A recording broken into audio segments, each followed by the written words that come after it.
اعوذ باللہ من الشیطان الرجیم بسم اللہ الرحمن الرحیم ربی یسر ولا تعسر وتمم بالخیر۔ تاریخ طبری جلد اول کا ہم مطالعہ کر رہے تھے۔ اس ایپیسوڈ میں ہم سورج اور چاند کی پیدائش اور ان کی صفات سے شروع کریں گے۔ علامہ طبری فرماتے ہیں کہ شمس و قمر کی تخلیق کے وقت کے بارے میں احادیث مختلف ہیں۔ ابن عباس رضی اللہ عنہ سے مروی ہے کہ نبی کریم علیہ السلام نے فرمایا،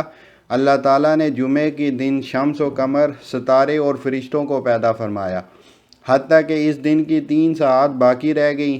ابو ہریرہ رضی اللہ عنہ سے مروی ہے کہ نبی کریم صلی اللہ علیہ وسلم نے فرمایا کہ اللہ تعالیٰ نے نور کو بدھ کے دن پیدا فرمایا۔ یہ نور کون سا تھا؟ اس کی تفصیل میں اہل علم فرماتے ہیں کہ اللہ تعالیٰ نے شمس و قمر کی تخلیق سے قبل بہت سی چیزیں پیدا فرمائی تھیں، پھر ان دونوں کو پیدا فرمایا اور اس کی مقصد کو وہ خود ہی زیادہ جانتا ہے، پس اس نے اس کو مسلسل جاری رہنے والا بنایا اور ان کے درمیان فاصلہ رکھا۔ ان میں سے ایک کو رات کی نشانی اور دوسرے کو دن کی نشانی بنایا، پس وہ رات کی نشانی کو مٹاتا ہے اور دن کی نشانی کو دیکھنے کا ذریعہ بناتا ہے۔ رات کی اور دن کی نشانیوں میں اختلاف حال کا سبب کیا ہے، اس کے بارے میں احادیث مرفوعہ ہم یہاں ذکر کریں گے اور کچھ علماء سلف کے اقوال بھی۔ سورج کی سجدہ گزاری۔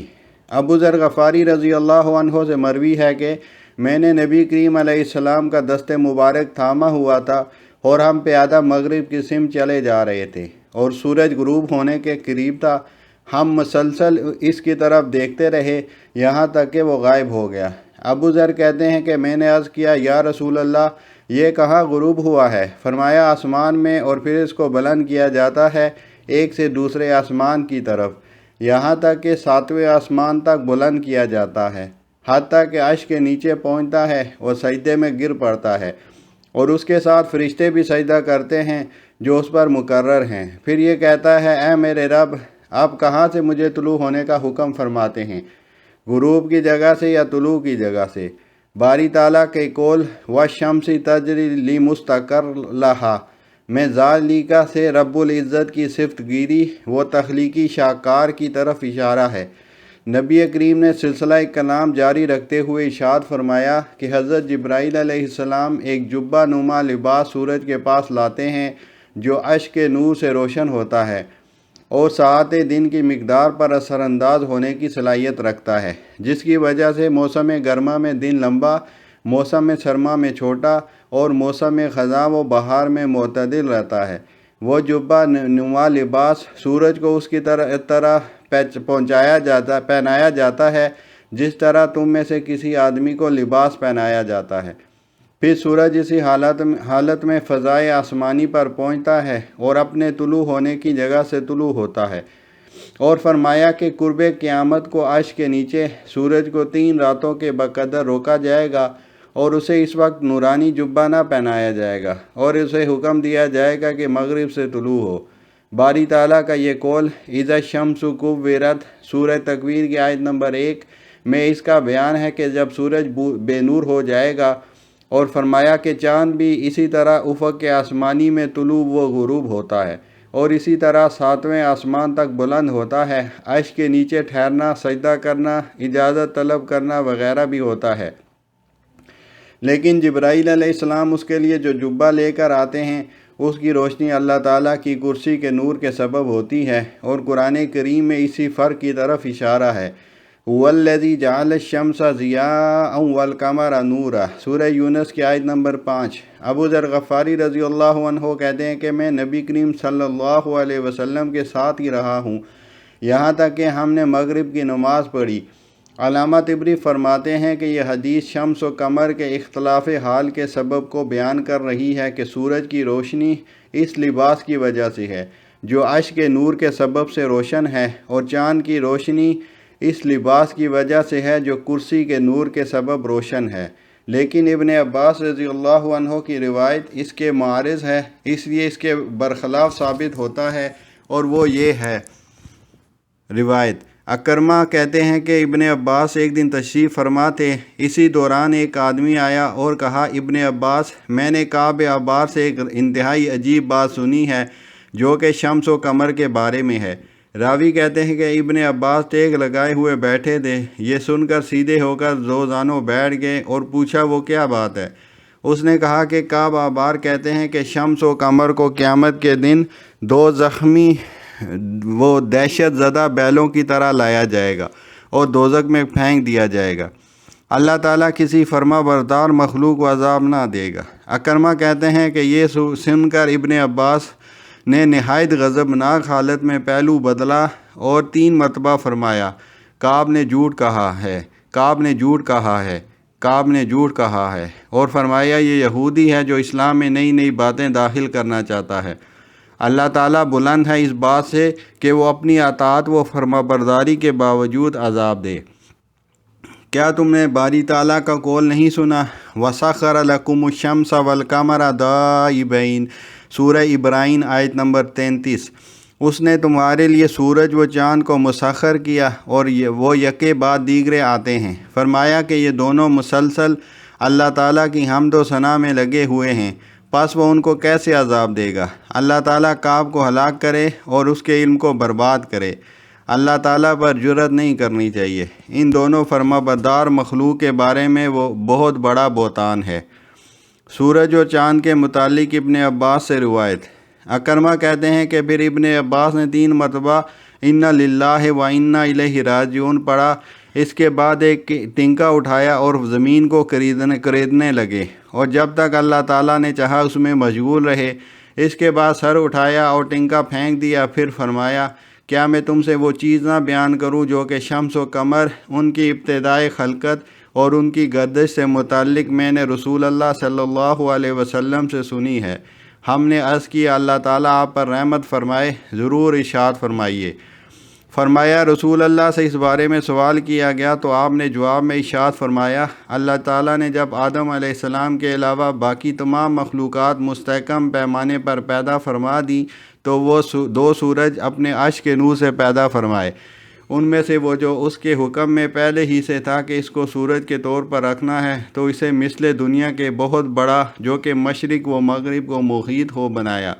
اور وہ جس کو چاند کی شکل دینا منظور تھا اسے قدرے چھوٹا بنایا، لیکن زمین سے بہت زیادہ بلندی پر ہونے کی وجہ سے چھوٹے ہی دکھائی دیتے ہیں۔ اگر اللہ تعالیٰ ان دونوں سورج کو اسی حال پر چھوڑ دیتا جس پر ان کو پیدا فرمایا تھا تو رات و دن کا امتیاز نہ ہوتا، اور نہ یہ پتہ چلتا کہ مزدور نے کب کام کیا ہے، وہ اپنی اجرت کب لے گا، نہ یہ معلوم ہوتا کہ روزے دار کب سے کھانے پینے سے رکا رہے گا، نہ عورت کی عدت کا پتہ چلتا، نہ حج کے زمانے کا علم ہوتا، نہ قرض کی ادائیگی کا وقت معلوم ہوتا، اور نہ اس بات کا احساس ہوتا کہ لوگ اپنے معاش کے لیے کب جائیں گے اور اپنے جسم کو راحت بیچنے کے لیے کب لوٹیں گے۔ لہٰذا رب العزت نے اپنے بندوں پر شفقت و مہربانی فرمائی اور حضرت جبرائیل علیہ السلام کو بھیجا اور انہیں حکم دیا کہ قمر پر جو کہ اس وقت شمس تھا اپنے پر 3 مرتبہ مارو۔ پس ایسا کیا گیا جس کی وجہ سے اس کی تیز چمک ختم ہو گئی اور نورانیت باقی رہ گئی۔ اس کا بیان قرآن پاک کی اس آیت میں ہے، ہم نے رات و دن کو 2 نشانیاں بنایا، پس ہم نے رات کی نشانی کو مٹایا اور دن کی روشنی کو دیکھنے کا ذریعہ بنایا، سورۃ الاسراء آیت نمبر 12۔ اور فرمایا چاند کے اندر جو تم کو سیاہ پرچھائیاں سی نظر آتی ہیں وہ سابقہ تیز چمک کو مٹانے کے اثرات ہیں۔ پھر شمس کے لیے عرش کے نور کی ایک ریڑھی بنائی جس کے 307 کڑے تھے، ہر کڑے پر جو مثل لگام کے تھا ایک فرشتہ مقرر کیا گیا جو اس کو تھامے ہوئے تھا۔ اس طرح چاند کی ریڑھی اور اس کے کڑے تھے، اس کے اوپر بھی 307 فرشتے مقرر ہوئے، اور یہ تمام فرشتے آسمان دنیا سے تعلق رکھتے تھے، اور اللہ تعالیٰ نے ان کے لیے زمین کے دائرے اور آسمان کے کناروں میں مشارق و مغارب، طلوع و غروب کے مقامات بنائے جو کہ چشموں کی شکل میں ہیں، 180 مغربی سمت میں ہیں، جن میں سے ایک وہ کرشمہ ہے جس کا ذکر قرآن کریم کی اس آیت میں ہے، وَجَدَهَا تَغْرُبُ فِي عَيْنٍ حَمِيَّةٍ، سورہ کاف آیت نمبر 16۔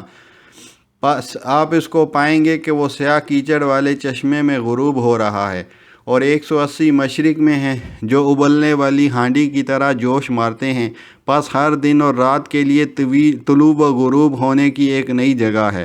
سب سے پہلے طلوع ہونے کی جگہ اور سب سے آخری غروب ہونے کی جگہ کا اندازہ موسم گرما کے سب سے طویل دن سے لگایا جا سکتا ہے، اور سب سے آخری طلوع ہونے کی جگہ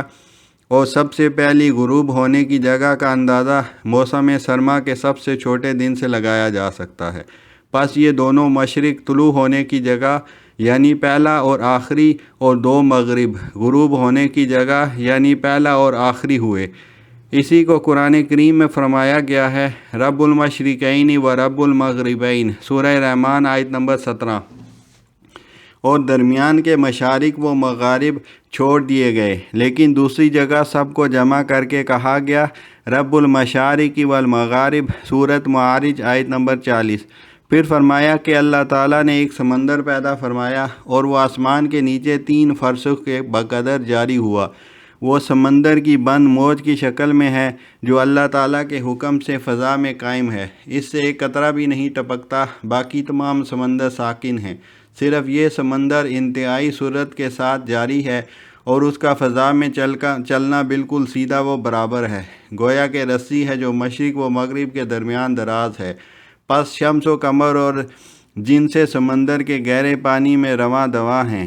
قرآن کریم میں ہے وَكُلُّ فِي فَلَكٍ يَسْبَحُونَ، سورہ انبیاء آیت نمبر 33۔ ہر ایک اپنے محور میں تیر رہا ہے۔ یہ مدار جس میں یہ اجسام تیرتے اور سفر کرتے ہیں وہ اس سمندر کا گہرا پانی ہے، اور قسم ہے اس ذات کی جس کے قبضے میں محمد صلی اللہ علیہ وسلم کی جان ہے، اگر شمس اس سمندر سے نکل آئے تو زمین پر موجود ہر چیز جل کر راکھ ہو جائے، حتیٰ کہ چٹانیں اور پتھر بھی، اور اگر قمر نکل آئے تو اس کے حسن و جمال کی وجہ سے لوگ فتنے میں پڑ جائیں اور اللہ تعالیٰ کے بجائے اس کی عبادت شروع کر دیں، مگر وہ جس کی اللہ حفاظت فرمائے۔ ابن عباس کہتے ہیں کہ حضرت علی رضی اللہ عنہ نے پوچھا، میرے ماں باپ آپ پر فدا ہو یا رسول اللہ، آپ نے شمس و قمر کے ساتھ ہنس کا ذکر فرمایا اور باری تعالیٰ نے بھی قرآن کریم میں اس کی قسم کھائی، ہنس کسے کہتے ہیں؟ آپ نے جواب میں فرمایا کہ یہ اصل میں 5 ستارے ہیں جن کے مجموعے کو ہنس کہتے ہیں، اور وہ برجیں غالباً مشتری، زحل، عطارد، بہمرام، زہرہ ہیں۔ یہ 5 ستارے شمس و قمر کی طرح طلوع و غروب اور گردش کرتے ہیں۔ ان کے علاوہ باقی تمام ستارے آسمان میں اس طرح ٹکے ہوئے ہوتے ہیں جس طرح مساجد میں قندیل و فانوس ٹکے ہوئے ہوتے ہیں، اور یہ آسمان کے ساتھ ہی اللہ کی تسبیح و تقدیس بیان کرتے ہیں اور نماز پڑھتے ہوئے حرکت کرتے ہیں۔ پھر نبی کریم نے فرمایا، اگر تم اس کو مزید سمجھنا چاہو تو آسمان کے اندر ان کے مدار کو دیکھو، کبھی یہ ستارے کہیں ہوتے ہیں اور کبھی کہیں۔ یہ اصل میں آسمان کی حرکت ہے، اور ستارے سوائے ان 5 کے سب آسمان کے ساتھ حرکت کرتے ہیں۔ ان کا دورہ جیسا کہ تم مشاہدہ کرتے ہو ایک دن میں پورا ہوتا ہے، اور یہ کہ ان کی نماز ہے اور ان کا سفر جو تیزی سے قیامت کی طرف جاری ہے، مثل تیز چکی کے پاٹ کے۔ یہ قیامت کے ہولناک واقعات اور زلزلوں میں سے ہے، جیسا کہ قرآن کریم میں ہے، یوم تمور السماء مورا وتسیر الجبال سیرا فویل یومئذ للمکذبین، سورہ طور آیت نمبر 9 سے 11۔ جس دن آسمان پر لرزہ طاری ہوگا اور پہاڑ اڑتے پھریں گے، پس ہلاکت ہے اس دن جھٹلانے والوں کے لیے۔ فرمایا، جب سورج طلوع ہوتا ہے تو ان چشموں مطالع جس سے کسی چشمے کی طرف سے ریڑھی پر سوار طلوع ہوتا، اور اس کے ساتھ 360 فرشتے ہوتے ہیں جو اپنے پروں کو پھیلائے ہوئے ہوتے ہیں، اور اس کو اس کے مدار میں دن اور رات کی ساعت کے اندازے کے موافق حمد و ثنا کرتے ہوئے گھسیٹتے ہیں، اور یہ عمل دن رات مسلسل ہوتا رہتا ہے۔ اور جب اللہ تعالیٰ چاہتے ہیں کہ شمس و قمر کی آزمائش کرے اور اپنے بندوں کو اپنی نشانیوں میں سے ایک نشانی دکھائے تاکہ بندے اس کی نافرمانی سے رجوع کریں اور اس کی اطاعت کی طرف متوجہ ہوں، تو پھر ایسا ہوتا ہے کہ سورج اپنی چرخی سے، جو کہ اس کا مدار ہے، اس سے گر کر سمندر کی گہرائیوں میں گر جاتا ہے، اور جب عظیم نشانی دکھانا چاہتا ہے تو بندوں کو خبردار کرنا چاہتا ہے تو اس وقت پورا سورج ہی چرخی سے گر جاتا ہے، جس کے نتیجے میں دن کے وقت بالکل اندھیرا چھا جاتا ہے اور ستارے نظر آنے لگتے ہیں۔ یہ حالت سورج گرہن کی انتہائی حالت ہے، اور جب اس سے کم مقصود ہو تو پھر نصف تہائی یا 2/3 گراتا ہے اور اس کا بقیہ حصہ چرخی پر ہی چلتا رہتا ہے۔ اس حالت کو جزوی سورج گرہن کہا جاتا ہے۔ سورج گرہن مکمل ہو یا جزوی، اس پر مقرر فرشتوں کے 2 گروہ ہو جاتے ہیں۔ ایک گروہ سورج کی طرف متوجہ ہو کر اسے چرخی کی طرف کھینچتا ہے، اور جبکہ دوسرا گروہ چرخی کو سورج کی طرف کھینچنا شروع ہو جاتا ہے۔ اس کے علاوہ یہ فرشتے سورج کو اس کے مدار میں بھی دن اور رات کی گھڑیوں میں ایک مقررہ اندازے کے مطابق گھسیٹتے ہیں تاکہ اس کے دورانیے میں کمی بیشی نہ واقع ہونے پائے۔ اللہ تعالیٰ جہاں انہیں کسی کام کے سلسلے میں الہام سے نوازتا ہے، وہیں انہیں مناسب قوت بھی عطا فرماتا ہے، جس کے نتیجے میں دن رات، سردی گرمی، خزاں بہار، ہر موسم میں سورج اپنے درست مقام اور وقت پر طلوع و غروب ہوتا ہے۔ تم لوگ جو گرہن کے بعد سورج یا چاند کو بتدریج نکلتے ہوئے دیکھتے ہو، تو یہ دراصل اس گہرے سمندر سے نکل رہا ہوتا ہے جو بلندی پر واقع ہے اور سورج کی گزرگاہ بھی ہے۔ موجودہ دور میں اس کو سمجھنا آسان ہے۔ آپ نے خطوط الجویہ یا ایئر لائن کا لفظ سن رکھا ہے۔ یہ فضا میں ہوائی جہاز کی گزرگاہ کو کہتے ہیں، جبکہ فوجی جہاز کو اس کی ضرورت نہیں ہوتی۔ وہ زیادہ طاقت کے بل بوتے یعنی سلطان کے ذریعے اڑتا ہے، اسی لیے اسے ایئر فورس کہتے ہیں۔ چونکہ سورج بھی ایک لگے بندے راستے پر چلتا ہے، اس لیے اس کی گزرگاہ کو بھی مدار یا لائن کے ذریعے سمجھا جا سکتا ہے۔ جب فرشتے سورج کو گرہن کی حالت سے نکال لیتے ہیں تو تمام متعین فرشتے اسے اٹھا کر دوبارہ چرخی پر رکھتے ہیں اور اللہ تعالیٰ کی حمد پڑھتے ہیں جس نے انہیں ایسی طاقت عطا فرمائی، اور چرخی کے کڑے تھام کر اس کے مدار میں حمد و ثنا کرتے ہوئے گھسیٹتے ہوئے سورج کی جگہ غروب کی جگہ پر پہنچا کر اس چشمے میں داخل کر دیتے ہیں جو مغرب میں واقع ہے، اور پھر سورج افق سے غائب ہو جاتا ہے۔ پھر نبی کریم نے فرمایا کہ اللہ تعالیٰ کی ایک اور عجیب مخلوق بھی ہے، اور اللہ تعالیٰ کی قدرت پر بڑی حیرت ہے کہ بعض چیزیں جو ہم نے نہیں دیکھیں وہ اس سے بھی زیادہ تعجب خیز ہیں، جیسا کہ حضرت جبرائیل علیہ السلام نے حضرت سارہ علیہ السلام عطا جبین من امر اللہ سورہ ہود آیت 73 اللہ کے حکم پر تعجب کرتی ہو، اس چیز کی طرف اشارہ ہے۔ اللہ تعالیٰ نے 2 شہر پیدا فرمائے، ان میں سے ایک مشرق میں تھا اور دوسرا مغرب میں۔ مشرقی شہر کے لوگ قوم عاد میں سے ہیں جو مومنین تھے،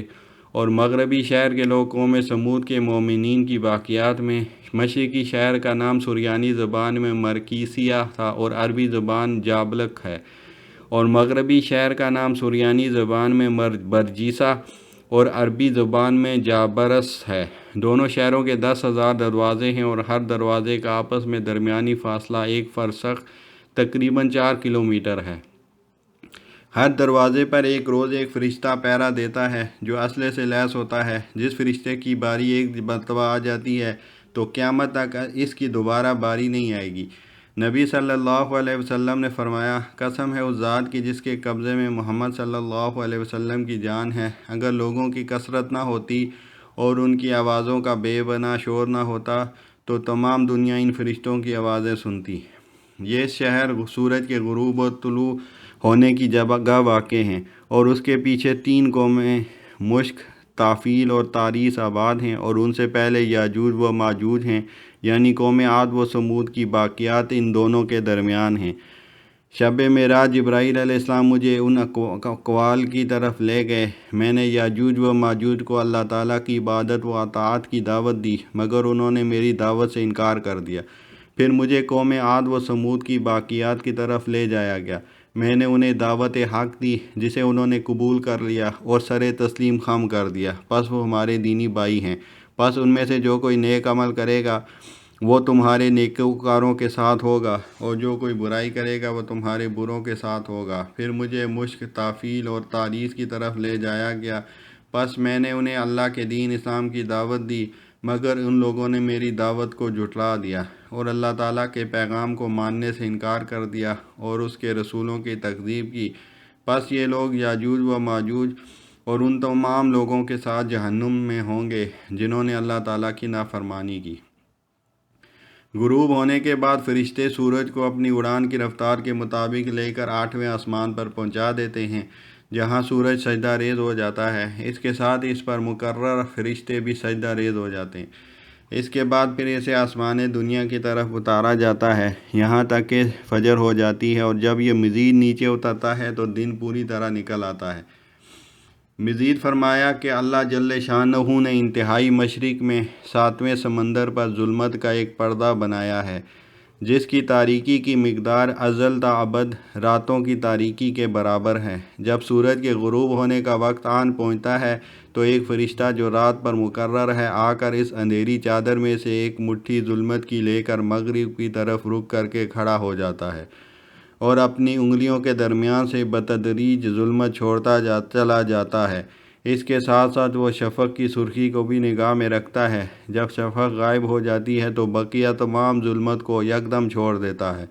اور اس کے ساتھ ہی اپنے پروں کو پھیلا دیتا ہے، یہاں تک کہ انہیں زمین کے دونوں قطر اور آسمان کے کناروں تک پہنچا دیتا ہے، بلکہ اس سے بھی آگے جہاں تک اللہ چاہتا ہے فضا سے باہر نکال دیتا ہے۔ اس کے بعد رات کے اندھیرے کو اپنے پروں کے ساتھ اللہ تعالیٰ کی حمد و ثنا بیان کرتے ہوئے ہانکتا ہوا مغرب میں پہنچ جاتا ہے۔ اس کے مغرب میں پہنچتے ہی مشرق سے صبح طلوع ہو جاتی ہے، اور رات کا فرشتہ اپنا دونوں پروں کو سمیٹ لیتا ہے اور وہاں موجود ظلمت کو اپنے ہاتھوں کے ساتھ اپنی مٹھی میں اسی طرح بھر لیتا ہے جیسے اس نے حجاب ظلمت سے مٹھی بھری تھی۔ پھر اس ظلمت کو مغرب کے پاس 7ویں سمندر میں رکھ دیتا ہے، اور جب یہ ظلمت مغرب سے مشرق کی طرف چلے گی تو قیامت برپا ہو جائے گی۔ پس دن کی روشنی مشرق کی طرف سے پھوٹنے اور رات کی تاریکی مغرب سے پھیلنے کا یہی سبب ہے۔ چاند اور سورج کا اپنی طلوع کی جگہ سے غروب تک جاتے اور پھر وہاں سے 7ویں آسمان تک بلند ہونا اور عرش کے نیچے رکے رہنے میں مشغول رہتے ہیں، یہاں تک کہ وہ وقت آ جائے جب اللہ تعالیٰ بندوں کی توبہ قبول نہ کرے گا۔ زمین میں گناہ بکثرت ہو جائیں گے، نیک کام ناپید ہو جائیں گے، کوئی نیکی کا حکم نہ کرے گا، برائیاں پھیل جائیں گی اور کوئی اس سے منع کرنے والا نہ ہوگا۔ اور قیامت کے دن جب سورج ایک رات عرش الہی کے نیچے رکا رہے گا اور سجدہ ریزی کے بعد اجازت طلب کرے گا کہ اسے کہاں سے طلوع ہونا ہے، مگر اسے کوئی جواب نہ دیا جائے گا، یہاں تک کہ چاند بھی اپنا سفر پورا کر کے اس کے پاس پہنچ جائے گا اور سجدہ گزاری کے بعد اجازت طلب کرے گا، لیکن اسے بھی کوئی جواب نہ دیا جائے گا۔ اس وقت سورج 3 اور چاند 2 راتوں تک عرش کے نیچے ٹھہرے رہیں گے، مگر اس رات کی طوالت کو صرف تہجد گزار لوگ ہی پہچان سکیں گے، اور ان کی تعداد مسلمانوں کے شہروں میں انتہائی قلیل ہوگی، اور یہ لوگ عام مسلمانوں کی نگاہوں میں حقیر و مسکین جانے جائیں گے۔ پس تہجد گزار لوگوں میں سے کوئی ایک شخص حسب عادت بیدار ہو کر وضو کر کے اپنی نماز کی جگہ میں داخل ہوگا اور اپنی نماز اور وظائف ادا کرے گا، جس کے بعد وہ حسب عادت باہر نکلے گا، مگر صبح کے آثار نہ پائے گا تو اسے یقین نہ آئے گا، اور وہ مختلف اقسام کے وسوسوں کا شکار ہو جائے گا، اور گناہ گو خیالات اسے پریشان کریں گے۔ پھر سوچے گا شاید میں قرات کم کی ہے، یا نماز مختصر کی ہے، یا اپنے وقت سے پہلے بیدار ہو گیا ہوں،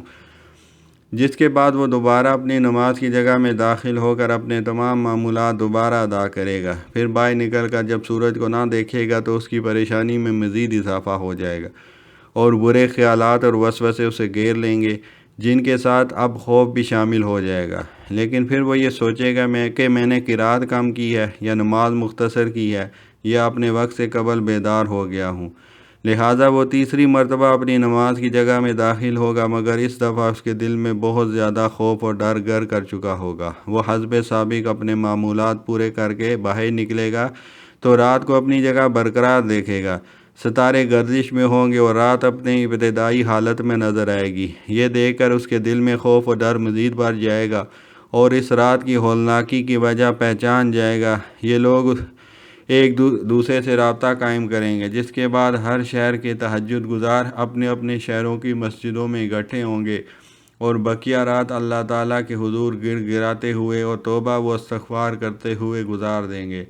جبکہ باقی قوم غافلین خواب غفلت میں پڑے ہوں گے، حتیٰ کہ جب سورج و چاند عرش الہی کے نیچے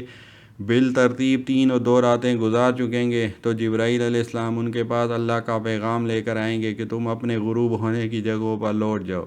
اور آج وہاں سے طلوع ہو، آج تمہیں ہمارے پاس سے نور نہ مل پائے گا۔ اس وقت یہ دونوں اس انداز میں روئیں گے کہ 7 آسمانوں والے اور عرش الہی کو اٹھانے والے ان کی آواز سنیں گے ان کے اس رونے میں موت اور قیامت کا خوف بھی شامل ہوگا۔ مزید فرمایا کہ اسی دوران جب کہ لوگ ان کے طلوع ہونے کا انتظار کر رہے ہوں گے، اچانک یہ دونوں ان کی پشت یعنی مغرب کی طرف سے طلوع ہوں گے اور ان کی رنگت کالے کوے جیسی ہوگی، نہ سورج میں تابانی ہوگی نہ چاند میں چاندنی، یعنی ان کی حالت آپ مکمل گرہن سی ہوگی۔ دنیا والے ان دونوں کی حالت دیکھ کر چیخنا شروع کر دیں گے، مائیں اپنے بچوں کو چھوڑ دیں گی اور محبت کرنے والوں کی محبت ختم ہو جائے گی، اور ہر انسان اس مصیبت کی گھڑی میں پریشان ہو جائے گا، جبکہ نیک لوگوں کا اس دن کا رونا بھی عبادت میں شمار کر لیا جائے گا، اور فاسقوں کا رونا انہیں کچھ بھی نفع نہ دے گا بلکہ ان کے لیے مزید نقصان کا باعث بنے گا۔ پھر ان کو سورج اور چاند سینگ والے اونٹوں کی مانند بلند کیا جائے گا، اور ان میں سے ہر ایک آگے بڑھنے کی کوشش کرے گا یہاں تک کہ دونوں آسمان میں پہنچ جائیں گے۔ پھر جبرائیل علیہ السلام آئیں گے اور ان کے سینگوں کو پکڑ کر انہیں مغرب کی طرف لوٹا دیں گے، مگر اس وقت یہ دونوں اپنے چشموں میں سے کسی میں غروب نہ ہوں گے بلکہ باب التوبہ میں غروب ہوں گے۔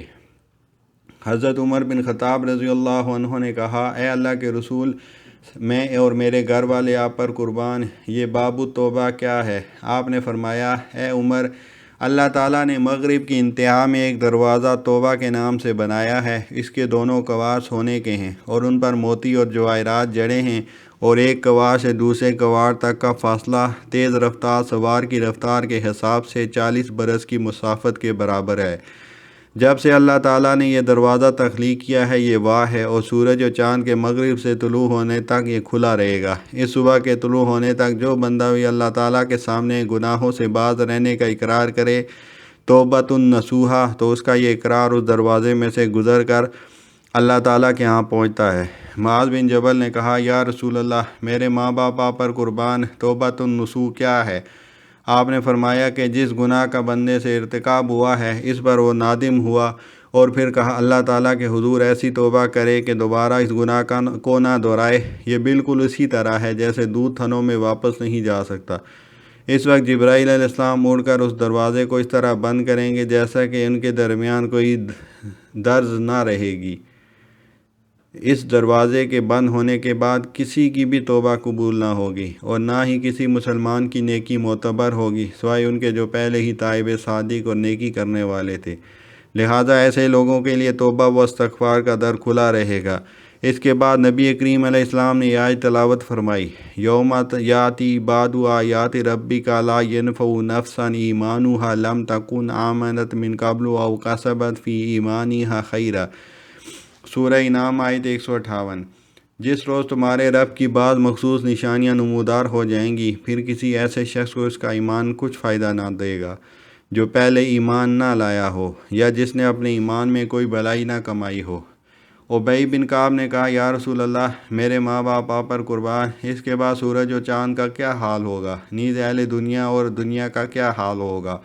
فرمایا کہ سورج اور چاند کو نور اور روشنی کا لباس پہنایا جائے گا، اور وہ اسی طرح طلوع و غروب ہوں گے جیسا کہ اس سے پہلے ہوتے تھے، اور لوگ ان کی روشنی میں چیزوں کو اسی طرح دیکھیں گے جیسے پہلے دیکھتے تھے، حتیٰ کہ زمین میں نہریں جاری رہیں گی، درخت اگتے رہیں گے اور عمارتیں تعمیر ہوتی رہیں گی۔ اس کے بعد دنیا کی حالت یہ ہوگی کہ اگر کسی آدمی کی گھوڑی نے مغرب سے سورج طلوع ہونے کے بعد بچہ دیا ہوگا تو وہ اس بچے پر سواری نہ کر سکے گا کہ سور پھونک دیا جائے گا۔ حذیفہ بن یمان کہنے لگے، یا رسول اللہ، میں اور میرے گھر والے آپ پر قربان، سور پھونکے جانے کے وقت لوگ کس حال میں ہوں گے؟ فرمایا، اے حذیفہ، مجھے اس ذات کی قسم جس کے قبضہ میں محمد صلی اللہ علیہ وسلم کی جان ہے، آدمی اپنے حوض کی لپائی کر رہا ہوگا مگر اس میں پانی نہ ڈال سکے گا کہ قیامت برپا ہو جائے گی اور سور پھونک دیا جائے گا، اور اگر دو افراد کپڑے کی خرید و فروخت میں مشغول ہوں گے تو وہ سودا مکمل نہ کر سکیں گے، اور نہ ہی دکاندار کپڑے کا تھان لپیٹ سکے گا۔ آدمی اپنی اونٹی کا دودھ نکال کر لائے مگر اسے پینے نہ پائے گا کہ قیامت برپا ہو جائے گی۔ اس کے بعد نبی صلی اللہ علیہ وسلم نے یہ آیت مبارکہ تلاوت فرمائی، وَلَيَأْتِيَنَّهُمْ بَغْتَةً وَهُمْ لَا يَشْعُرُونَ، سورہ عنکبوت آیت 53۔ اور یقیناً اپنے وقت پر وہ آ کر رہے گا، اچانک اس حال میں کہ انہیں خبر بھی نہ ہوگی۔ پھر جب سور پھونکا جائے گا اور قیامت برپا ہو جائے گی اور اہل جنت اور اہل جہنم کو اللہ تعالیٰ کے حکم سے الگ الگ کر کے ان کے ٹھکانوں پر پہنچا دیا جائے گا، تو اس وقت اللہ بزرگ و برتر سورج و چاند کو بلائے گا۔ یہ دونوں اس حال میں اللہ کے حضور لائے جائیں گے کہ یہ دونوں سیاہ اور بے نور ہوں گے اور تھر تھراتے اور بلبلاتے ہوں گے۔ ان کے کندھے اس دن کی ہولناکی اور رحمان کے خوف سے کانپ رہے ہوں گے۔ عرش الہی کے سامنے پہنچتے ہی دونوں سجدے میں گر پڑیں گے اور عرض کریں گے کہ ہمارے معبود، آپ ہماری عبادت اور فرما برداری کو جانتے ہیں اور ایام دنیا میں آپ کے حکم کے مطابق تیز رفتار گردش اور طلوع و غروب کا حال بھی جانتے ہیں۔ آپ ہمیں مشرکوں کے ساتھ عذاب نہ دیں۔ ہم نہ تو کبھی آپ کی عبادت اور اطاعت سے روگردانی کی اور نہ ہی کبھی اس سے غافل ہوئے۔ اللہ تعالیٰ فرمائے گا کہ تم نے سچ کہا، میں تمہیں ابتدا میں جس حالت سے پیدا کروں گا اسی حالت میں دوبارہ لوٹاؤں گا۔ سورج و چاند پوچھیں گے کہ آپ نے ہمیں کس چیز سے پیدا فرمایا؟ اللہ تعالیٰ فرمائے گا کہ اپنے عرش کے نور سے، پس تم اسی حالت پر دوبارہ لوٹ آؤ۔ پس وہ دونوں ایسی چمک کے ساتھ روشن ہو جائیں گے کہ آنکھیں خیرہ ہو جائیں گی۔ ان دونوں کی یہ چمک عرش الہی کے نور کی مرہون منت ہوگی۔ اللہ بزرگ و برتر کے فرمان، یبدیو و یعید، پہلی بار پیدا کرتا ہے اور وہی دوبارہ پیدا کرے گا۔ اکرمہ کہتے ہیں میں یہ حدیث سن کر حضرت ابن عباس کی مجلس میں موجود افراد کو ساتھ لے کر حضرت کعب کے پاس آیا اور انہیں اس قصے کی خبر دی جو ابن عباس کی مجلس میں ان کی حدیث کے سلسلے میں پیش آیا تھا، اور ابن عباس نے جو حدیث سنائی تھی اس کو بھی بیان کیا۔ پس اس حدیث کو سننے کے بعد کعب ہمارے ساتھ ابن عباس کے پاس پہنچے اور کہا کہ میری حدیث کے سلسلے میں جو واقعہ پیش آیا مجھے اس کی اطلاع ملی، لہذا میں اللہ تعالیٰ سے توبہ و استغفار کرتا ہوں۔ میں نے یہ روایت یہودیوں کے حوالے سے بیان کی اور میں نہیں جانتا کہ یہودیوں نے اس میں کیا تبدیلی کی ہے، اور آپ نے یہ روایت کتاب جدید قرآن کریم اور سید الانبیاء خیر النبیین صلی اللہ علیہ وسلم کے حوالے سے بیان کی ہے۔ میں یہ چاہتا ہوں کہ آپ مجھے یہ حدیث سنائیں تاکہ میں اسے یاد کر لوں، تاکہ آپ کی بیان کردہ روایت میری بیان کردہ روایت کی جگہ لے اور میرے بیان کردہ روایت کو متروک اور کالعدم قرار دے۔ اکرمہ کہتے ہیں کہ ابن عباس نے پوری حدیث دہرائی اور اس کا ایک ایک حرف میرے دل میں بیٹھ گیا۔ پھر ابن عباس نے دوبارہ بیان کی تو میں نے اپنے حافظے کی میں کوئی کمی بیشی نہ پائی اور نہ ہی کوئی حرف یا واقعہ آگے پیچھے ہوا۔ ابن عباس کے اس علم و فضل کو دیکھ کر میرے دل میں ان کی طرف بڑھنے کی شدت سے خواہش و طلب پیدا ہوئی اور ان سے حدیث نبی سننے کا میرا شوق دیوانگی کی حد تک بڑھ گیا۔ وآخر دعوانا الحمد للہ رب العالمین۔